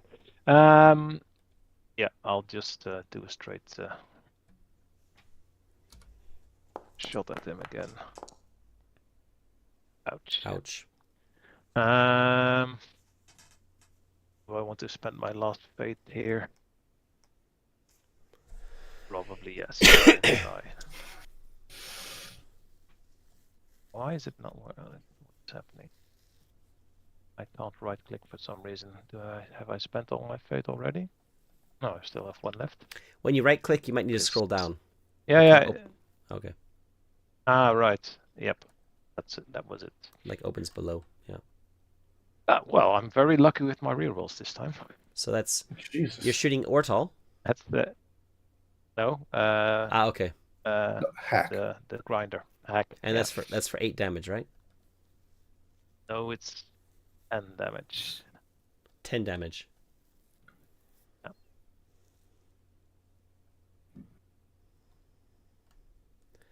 Are you sure with your las pistol? Does +5. It has a 5 base damage plus? of 5. Wow. Okay. Yeah. Yeah, my stub revolver So- is base 6. 10 minus 3, 7. So that's enough to put him down 2. So, yeah. And you shot him where? In the right arm. Right. Right arm, yeah.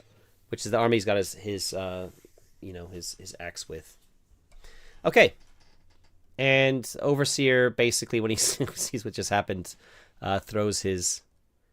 Oops, you're not dead. Apologies. Throws his pistol on the ground, and he's like kind of moaning a bit now, grabbing, like holding his leg, which is mangled at the knee.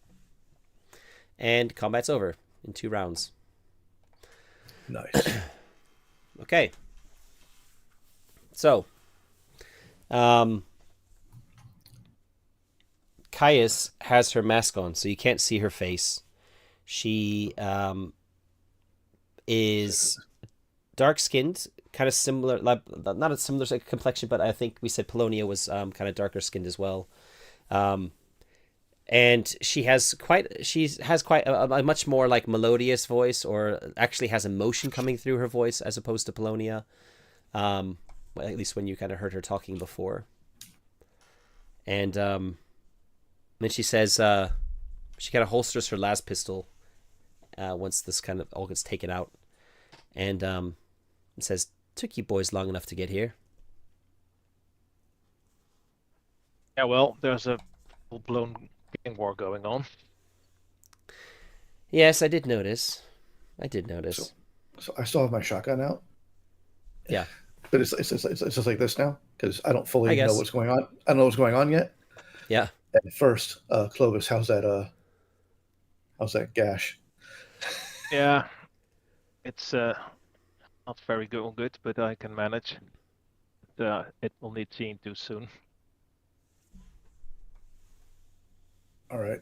And I say, basically I say, remove the mask and explain.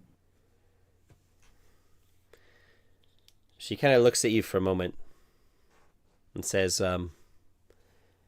"We don't usually remove our masks when we are working. Do you mind if I keep it on?"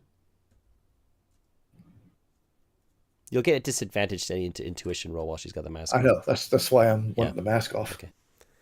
Do you insist then? I say we are here on order business from the Guildmaster, investigating activities in this enclave. Remove your mask and report on what's going on. Very well.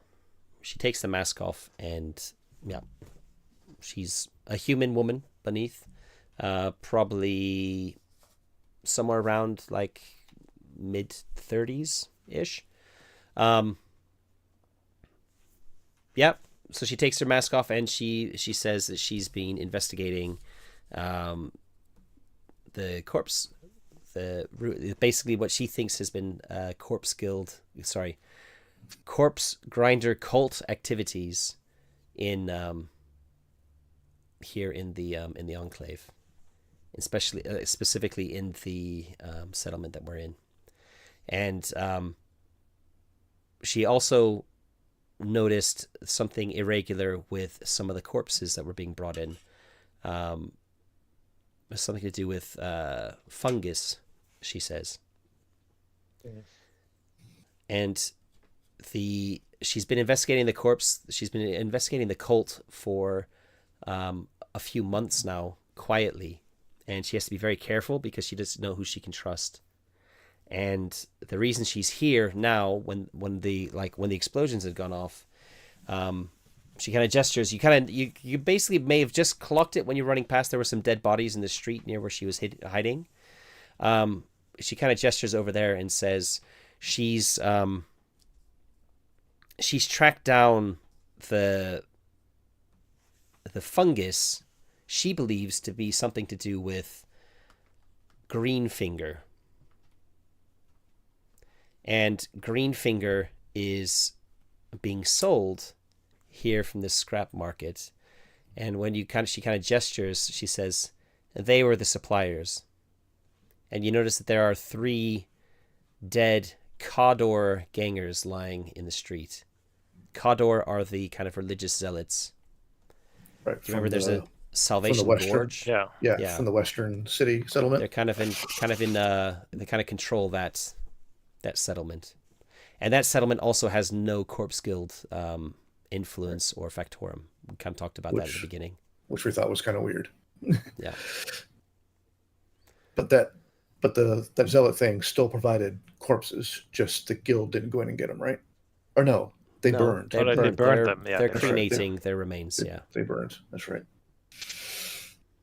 I might understand why now. All right. And she basically says she doesn't know the extent of the cultist movement. It could just be a small. She says she hopes it's a small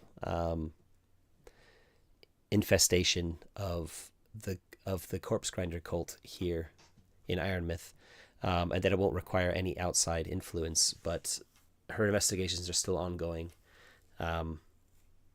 But clearly she wasn't careful enough that they knew she was digging around, which is why this one and his goons have attacked me.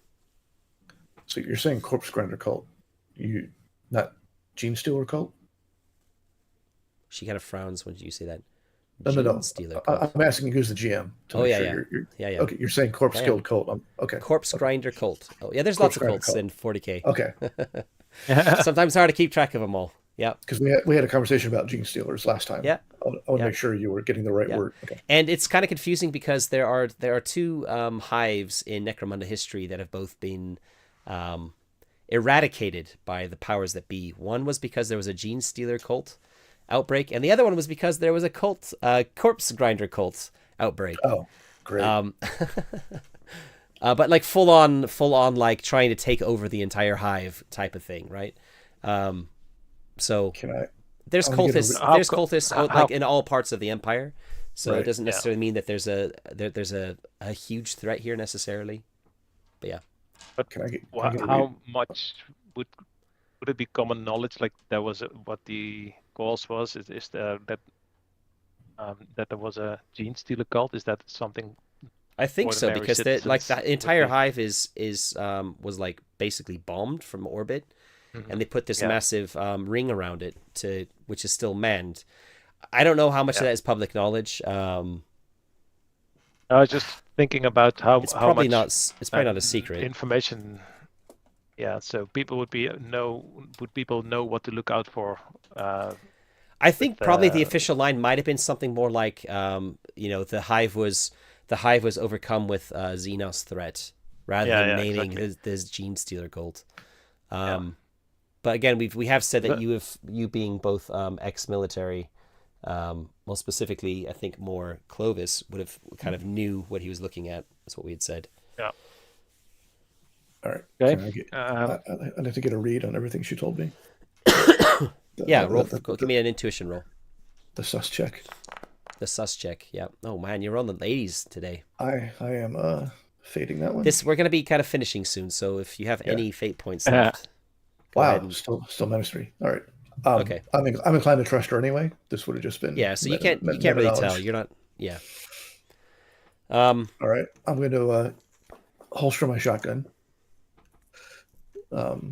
Look at Fang. Fang, you're good. He grunts, Okay. much like Henry Cavill in the Witcher. Does he drop an F-bomb every 10 seconds too? Yeah. This is very disturbing. All right, recollection. How long ago did the decline in output from this enclave start occurring? Was it a few months ago, or has it been a lot longer term? It would have been more than a few months ago. I don't remember what I'd said in earlier, but it's yeah, it kind of fluctuates all the time anyway. But there was like a trend starting, I guess, a couple of years ago, maybe. Right, and that's yeah. Okay. That's bad. That's ringing things now. Well, it might be when that cult started doing stuff. And they're kind of usually there's enough corpses like that it's not a big deal, but it's kind of been consistent enough and getting close enough to that kind of red line that the guildmaster is getting a bit or wants to investigate it. Yeah. Maybe he's heard other rumors too. That's possible too. Anyway, who else is aware of your investigation?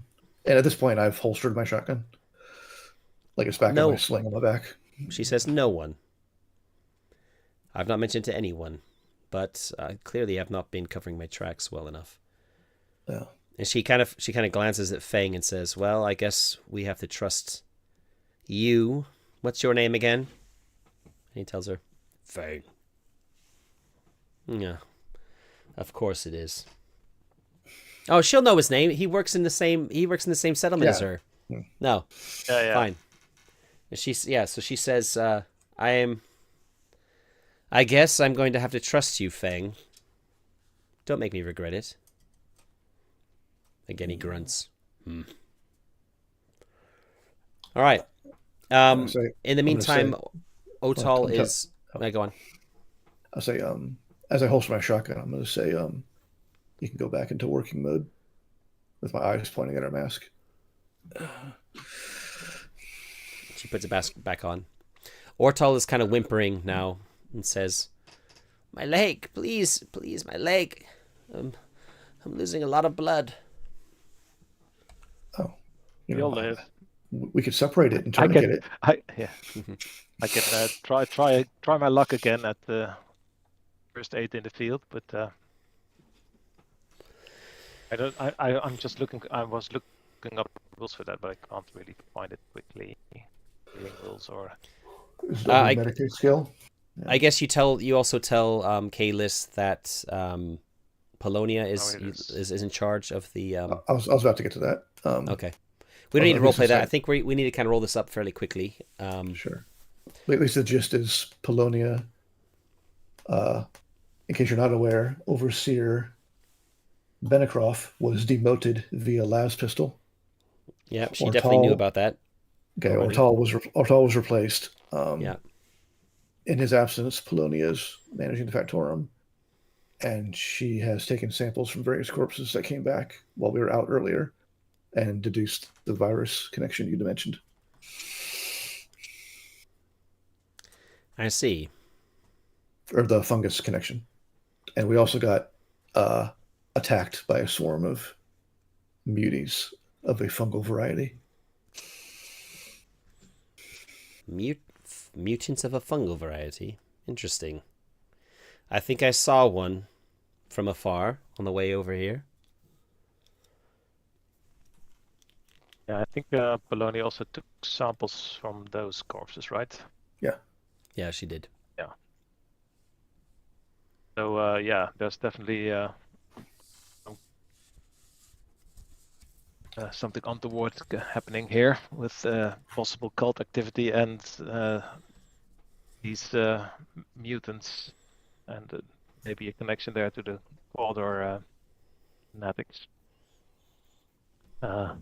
Hopefully they're not in league, but yeah. In case you're not aware, the train yard is a complete disaster. The rail lines are not working, which is undoubtedly going to provoke external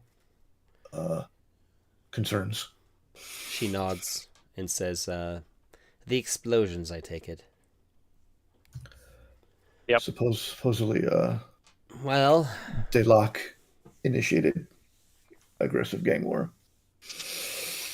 that's worrying. Yeah, but it's It also won't. a bit surprising. It won't take long for the RBTs to arrive, but they won't be here. There's still probably a little bit of time. If you want to, well, what are you planning to do next? Oh, I'll give her a quick rundown on like actually pull out the guild badge now. Yeah. Before I've said we're here on order of the guild master. She had heard of you. Okay. We were here to investigate the red line issues. We seem to have uncovered a lot more than expected. So what do you think is cause? What do you think is the main cause? I don't think it's the Corpse Grinder Guild, she says. But you never know. They do take bodies, but I haven't seen enough evidence of them being widespread here to suggest that they'd be behind it. We heard the Bang here informed us that the Orlocks are not they're only sending over bodies. We're not collecting them, so they might be holding back. Indeed, this was on the corpses. I'm aware of that. We found several now Orlock gangers with which have some outward signs of not being. Well, there's definitely something wrong with them, and Polonia seemed to also see this for the first time. She took some samples of their skin as well. It's kind of bluish, so it might be the Orlocks are maybe holding back those corpses that are not up to our standards. Maybe this could maybe explain the drop in numbers over time. So that's definitely something we need to look into more, I think. And if bodies are turning into fungal muties. And definitely the previous overseer was somehow involved because he apparently issued the order not to collect bodies from the Orlocks anymore. So he might be either be being paid off by the Orlocks or some sort of involved in some way. But alas, we're not able to ask him about his involvement anymore. But maybe this one here, and I'll point to was also somehow involved. So at least we can speak to him if he makes it back to the Factorum. He'll make it back. Yeah. So, he has a lot to answer for, especially if the Arbites come. Fang, feel free to carry him like a sack of meat. He grunts again, walks over and punches Ortal hard in the stomach, knocking the air right out of him. And then basically, while he's kind of and in fact, we'll say because he's already lost some blood and he's already weak, he just kind of passes out from it. And very, very quickly, Fang kind of ties like a tourniquet around his leg to kind of slow the bleeding, throws him over his shoulder, and says, "Doesn't weigh much," and sets off. So real quick, Polonia being in the main Factorum, she's like the head of the Pale Consorts? You don't really know how that works. Okay. She's the Rustgate is the kind of administratum center of the Enclave. So there's, I don't think you would probably know much about how this kind of hierarchy works. I'm just guessing that the smaller ones all fall under the. That's my guess. So I'm gonna go with it. I feel like we should return to the Factorum. In Rustgate or in Ironmouth? Yeah, definitely. Yeah, Ironmouth. Oh, Ironmouth. Yeah. It's where Polonia is. Do you say that out loud too? I'm just saying I feel like we should return to the Factorum with the with. Do you say that in front of Kalis though? Yes. Okay. She says, "Well, if you're that's fine, but be aware that if the Arbites do come, they will be here probably tonight or tomorrow. Within hours, certainly, of word getting out that this explosion has happened. And once they arrive, they will be cutting off all access in and out of this settlement while they do their investigation.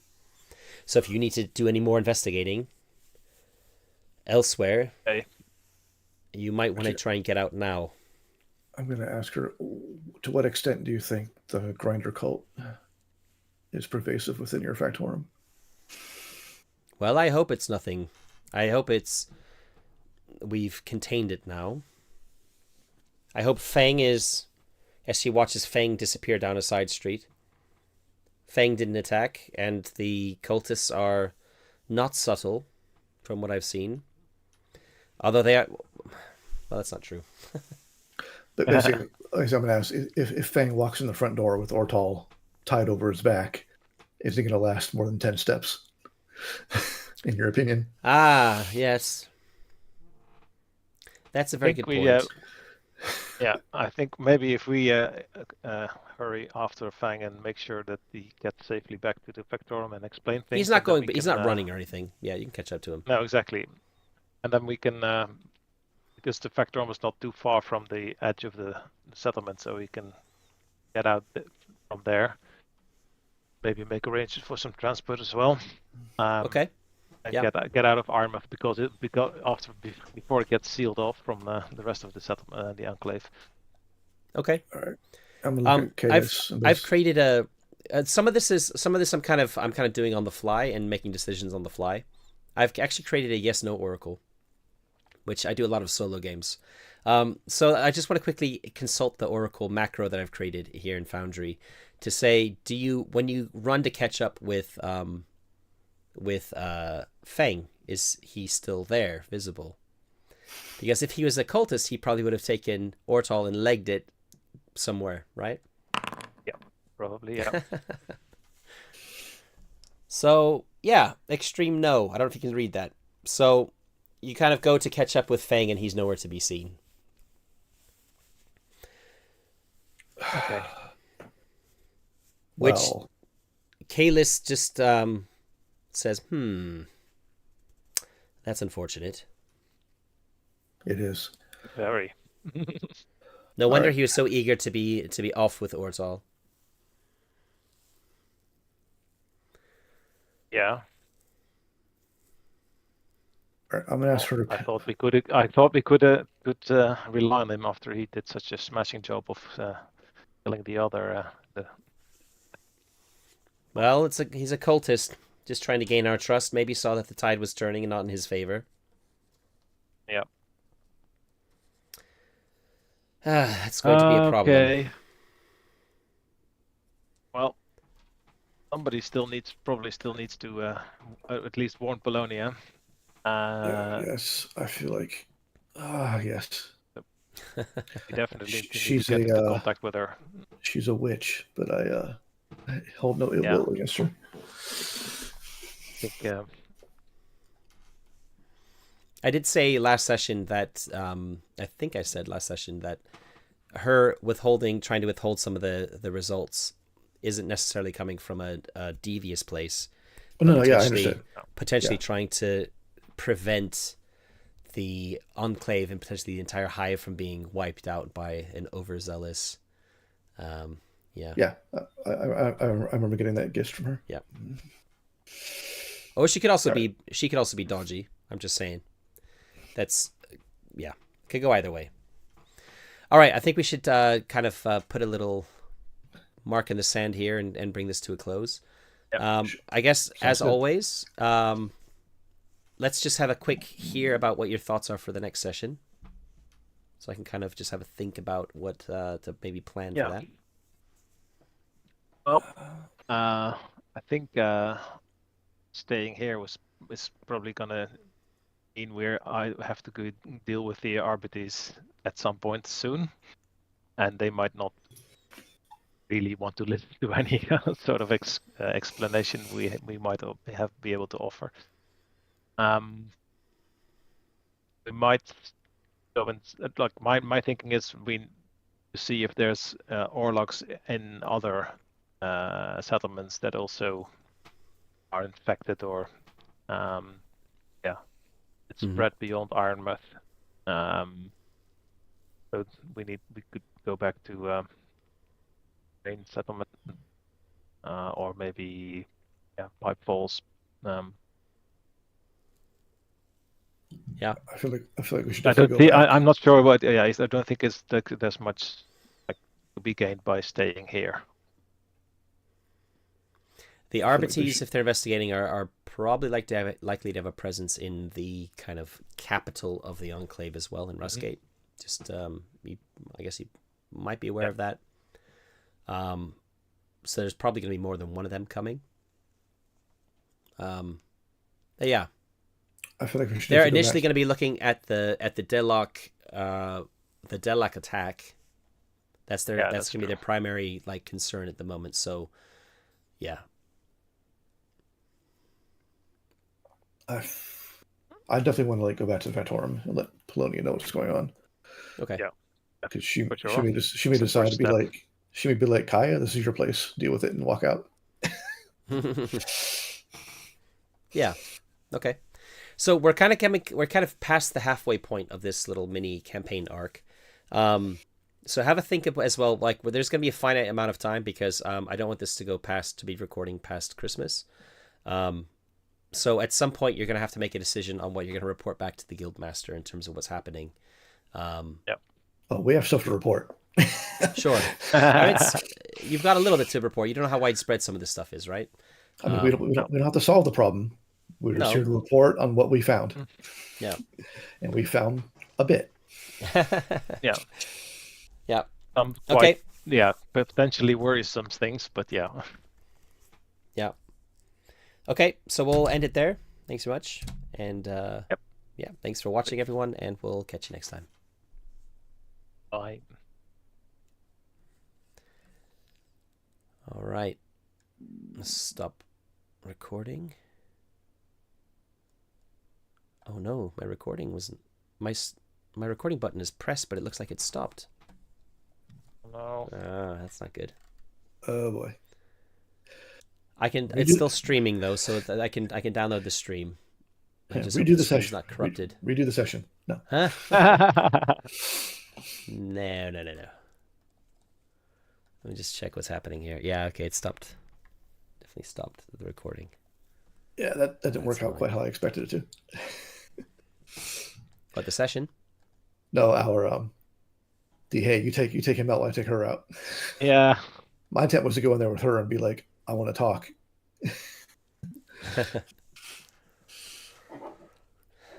Yeah. All right.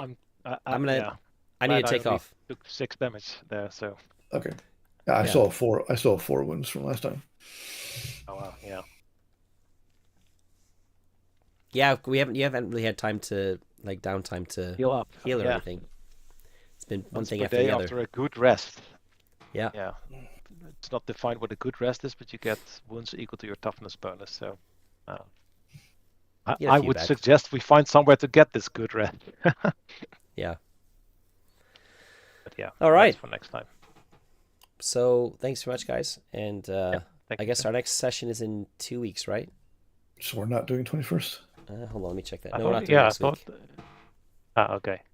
I am available. I know I said iffy, but I'm no, but I did kind of say sorry to make it very clear potentially that I had booked 2 sessions back to back just in case we needed them, but I didn't necessarily want to do 2 in a row. The next one would be in 3 weeks' time, on the 4th. The 4th. Yep. Yeah. Yeah. So we would that would potentially be the 4th, 18th, the 2nd, and the 16th. So 4 more sessions. Yeah. Go on, Martin. What were you going to say? Yeah, I was just wondering if we could do an hour later on the 4th. It's fine by me. What about for you, Mike? Isn't that why it's... Oh, no, it's an hour on top of that. So yeah, for you it would be 9, and for us it would be 2. Sure. Okay, yeah. Great. Okay. So just to confirm, we're not going to be doing it next week. Yeah. That works. Yeah, and we'll meet up again in 3 weeks' time on the 4th. I can't do 2 weeks because we're going away on holiday. So yeah. Anyway. Okay. Nice. Cool. Okay. Then See you later. Take care, guys. All right. See y'all later. Yes. Yeah. Bye. Bye.